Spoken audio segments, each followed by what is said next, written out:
Many months later. Unfortunately, I am making this video super late. It's March 22nd. Wow. You guys, welcome back to my channel. So as some of you guys may know, I was pregnant with my second child and he's here now. Here he is. This is him right now. Excuse his eye. This is my baby boy. Say hi. Say hi. His name is Steven the Third. So without further ado, here we go. Okay, so well, let's start with my due date. My original due date was March 3rd. And just some like backstory. We were trying to have a March baby, 1. 2, we were trying to have a Pisces. And 3, we were planning for him to be born on March 8th. Because my husband's father is Steven Sr. and he was born on March 6th. My husband is Steven Jr. He was born on March 7th. And my son was going to be Steven the Third, and we wanted him to be born on March 8th. So that was our original like 3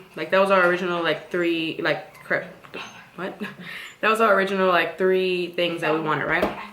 So we planned everything. You know, we googled when we would need to be, when I would need to be ovulating for that to happen, when we would need to be doing it for that to happen.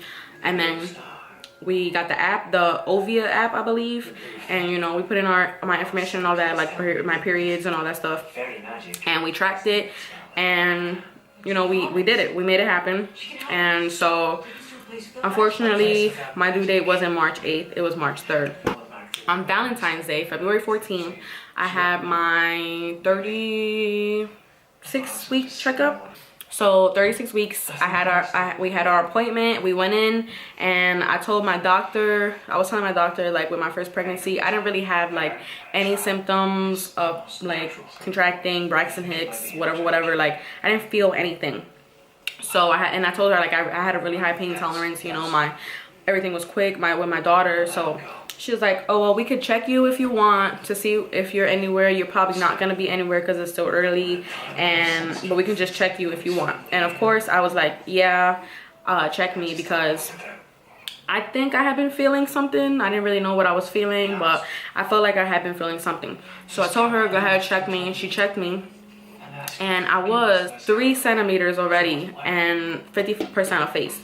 So, and this was at 36 weeks. I was just walking and, you know, working still at the time. The following week, I had an appointment at 37 weeks and everything was still fine. I was still 3 centimeters. I mean, no, they didn't check me at 37 weeks because they didn't want to, you know, introduce infection. She didn't think I had gotten anywhere. And I thought I just was feeling, you know, just a little bit more pregnant, a little bit more tired and hurting and stuff down there like normal, like I was supposed to be. So I didn't want them to check me. And then we also didn't want to be checked so much because we wanted to wait till March 8th. So we didn't want to do too much down there. Oh, and that was on February 21st. So February 26th, I have felt like, not like water gushing or nothing like that. Not like my water had broke, but it was like discharge and it was like a different color. I know like when your water breaks, it's supposed to be clear or yellow. Like the discharge was yellow. TMI, I'm sorry. My discharge was like yellow. So I was like, well, maybe my water broke. I don't know. I don't want to be one of those people that my water broke for too long and I don't, you know, go get checked out. So I went to the labor and delivery ward and they checked me and all that. My water wasn't broken. So in the beginning of our appointment, we had told her our plan to wait till March 8th, whatever. And she was very like negative about it. Like she didn't think, she was like, well, you're definitely not gonna make it till March 8th. Like I bet my house on it. We were just, you know, we were over her. Like we didn't really want too much to do with her because she wasn't very supportive of our like plan or whatever. And maybe it was realistic and maybe it wasn't, but still, just to say you bet your whole house on us not making it, that's like, all right, come on now. After we informed her of our thing, you know, she was like, well, I'm gonna check you to see where you are, and depending on where you are, you know, we might have to keep you, we might send you home, whatever. So she checked me and I was 5 centimeters closer to 6, she said, and 70% effaced. So with that, she was like, oh yeah, I definitely don't think you're gonna make it to March 8th. And then I felt like a lot of pressure down there, like it hurt a lot. So, and I've been checked before, like it doesn't really hurt that much to me, and but this one hurt a lot. And I know for a fact that when it hurts that much while they're down there, it's because they just swept you. Because I've been swept before, so I know, like, I know the difference between being checked and being swept. So she swept me. It wasn't like something that we had talked about. So she swept me, and then when she was done, she was like, yeah, so don't be surprised if you start bleeding after this, and don't be surprised if you you know, if the baby comes sooner, because, you know, usually when we check you down there, stuff starts happening. So I waited for her to leave the room, and I told my husband. She swept me, so the baby's gonna be coming sooner than March 8th. So, you know, he was still like, you know, we're still gonna wait, whatever. He was so upset, but there's nothing you can do after that. So we still was holding on to March 8th, holding on strong to March 8th. So okay, so we went about our day, whatever. The next day, it started to feel so different down there. Like, stuff started cramping and hurting, and like, it was crazy. But I was still telling my husband, like, you know, this is okay, I'm gonna hold on strong, like, whatever, we can do this. So February 28th, I went to work. I went to my husband's job, and I told him, like, I feel like totally different. Like, whatever I feel right now, I've never felt this before. Like, it's crazy. So he was like, well, just, you know, don't walk around too much, just relax, don't do too much, that's it.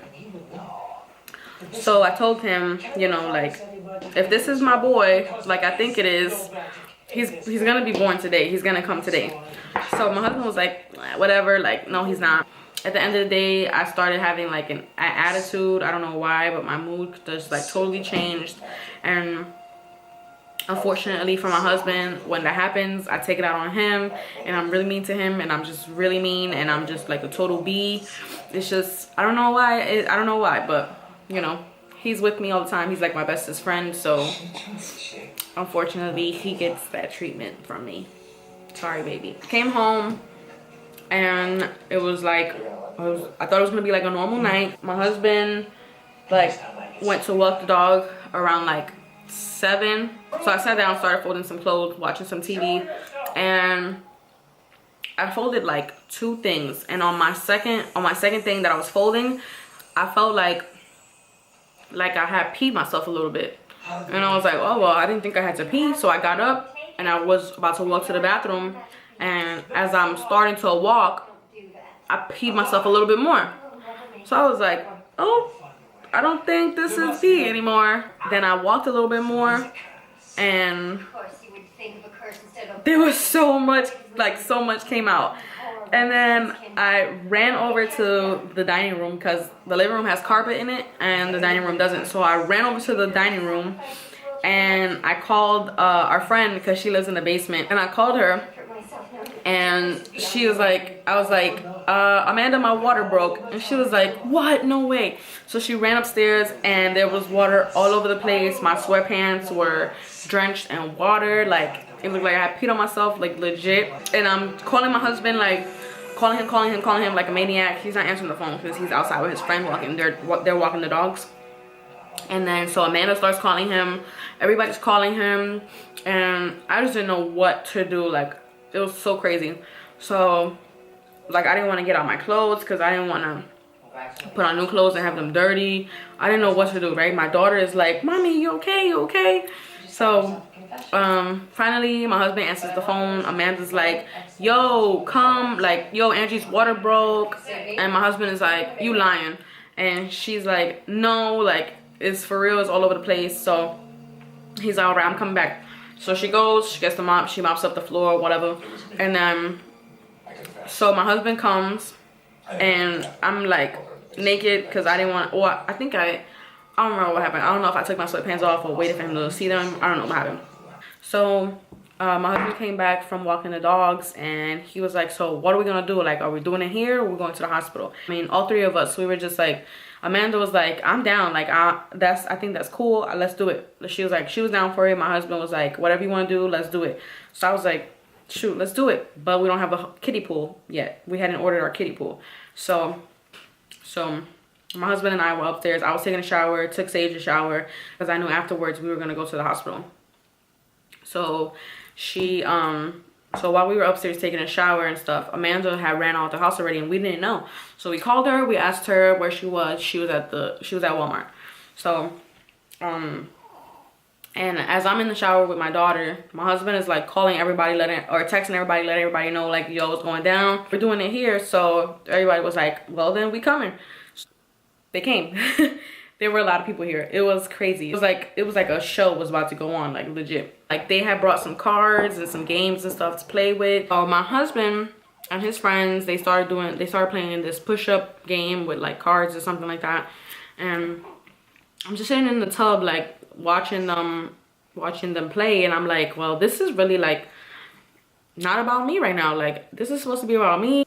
I was like getting upset that there was a lot of noise going on. Like I didn't really want to play no games. I didn't really want to do none of that. I just wanted to start my contractions, have this baby, and that was it, right? So I'm just sitting there looking at everybody, watching everybody. My contractions have started at this point. And oh, my water broke at 7:23. So I'm sitting in this pool. I'm sitting in a little kiddie pool watching everybody. And so I asked my husband, I'm like, can you get the camera and the memory card? And you know, we had like a really big problem finding the memory card and stuff. So he was like, we're just not gonna be able to do it. It's not gonna work. And I'm like, what? No. I was done after that, because I was like this is the most important thing to me right now. Like this is gonna get recorded and that's it. Like this is gonna happen. So I was really upset that this wasn't about me no more. I was like, okay, so this is not gonna happen. We're not gonna record this and you're not gonna pay me no attention? Fine.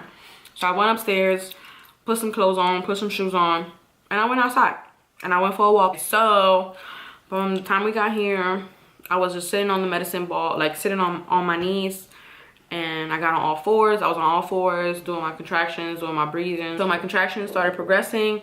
They would get really close to almost being like labor, like time to push contractions, and then they would slow down. And then they would get back closer, and then they would slow down. So after a while, like they stopped going back down. And then the wife that was gonna help me, she was really like counting my contractions, and like after they stopped going back down, she was like, do you feel like you're ready to push? Like, you know, do you feel it? And I was like, I really don't know. Like, I need a nurse to tell me. Like, I'm used to having a nurse to tell me it's time to push, you know, checking me and stuff. And she told my husband, she was like, all right, then check her.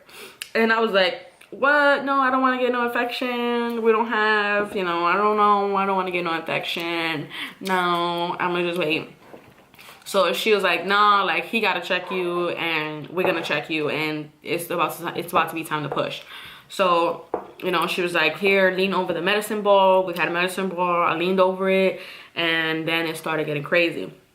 And then I started doing, she said, get in a squatting position and see if you could do it like that. I tried it. I couldn't do it. It hurt way too much. So she was like, okay, let's fill this pool up with some water and you get in the pool because it's time to push. So I got in the pool and I was like, I can't push. Like, I don't know if it's time yet. So she was like, all right, well, Steven's gonna check you. So my husband started checking me and he was like, yo, I feel his head. Like, it's time to push. So I'm like, oh my gosh. So it's time to push now. I'm in the pool, I'm pushing. And in the beginning, I'm like, yo, this ain't right. Like, why is it taking so long? Like, I don't feel like I'm doing this right.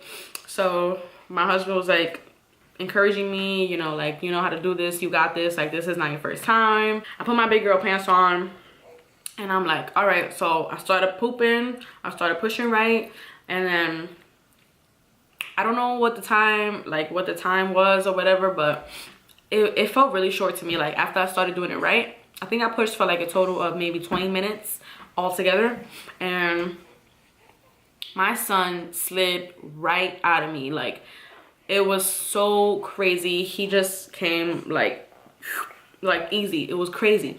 So as soon as he came out, he wasn't breathing. I mean, he wasn't crying. So everybody was running around like trying to find the suction, the plunger, anything to take, you know, take the water out of his lungs and suction his mouth and stuff like that. So, and his nose, everything. So my husband was like starting rubbing him, like tapping him on the feet, you know, like anything to get a sound out of him.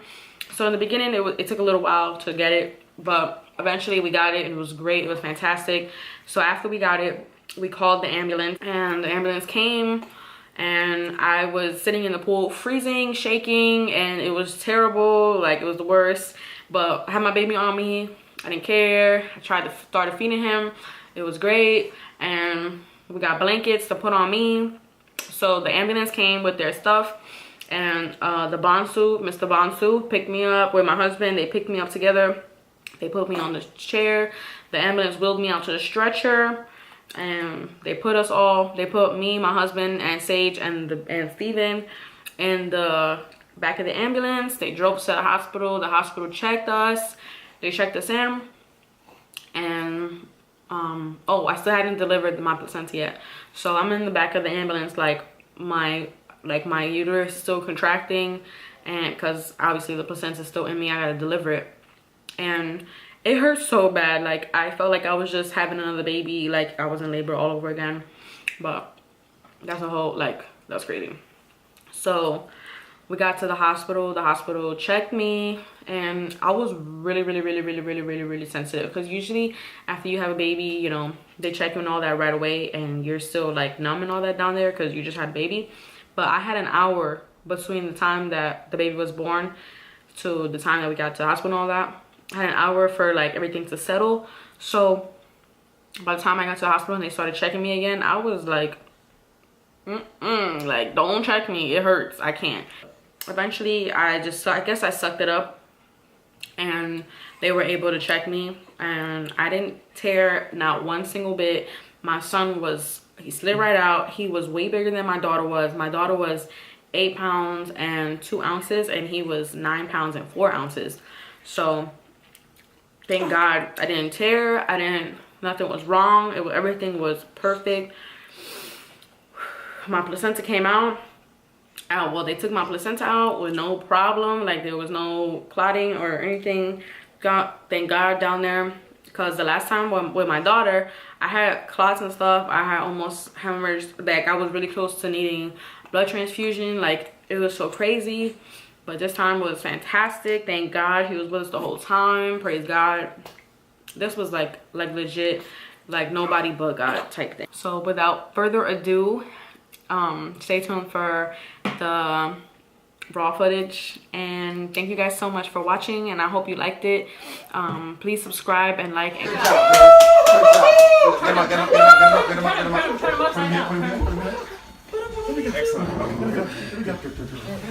there you go. Good job, girl. Good job. Good job. Good job. Hey, hit the baby in the back. All right, here we go. Good, good. Here we go. Hit him in the back. Hit him in the back. Hit him in the back. Suction. Oh my God. Come on, about this, and then give me some. Even though. It's not there, mommy. It's not there. Hey, baby. Come on, come on. Push it. Push it down in his throat. Push it down his throat and suck it up. That's nice. That's nice. Where's my phone, man? Hi, baby. It's okay. It's okay, Stevie. Do it, Stevie. Do it. Come on, son. Do it. There you go, Stevie. Come on, son. Do it, Stevie. Come on, son. Come on, Stevie. Come on, son. What you did was good. Come on, son. Come on, son. Let's go, son. Let's go. There you go. There we go. There we go. Okay, come on, son. Good. Come on, son. Do it, Stevie. Hi, puppy. There you go. There you go. Get in there. Get in there. There we go. Yeah! Hey! Get a straw. Let's go. I heard a crack. Yeah. What's up? see you guys in our next video. Bye.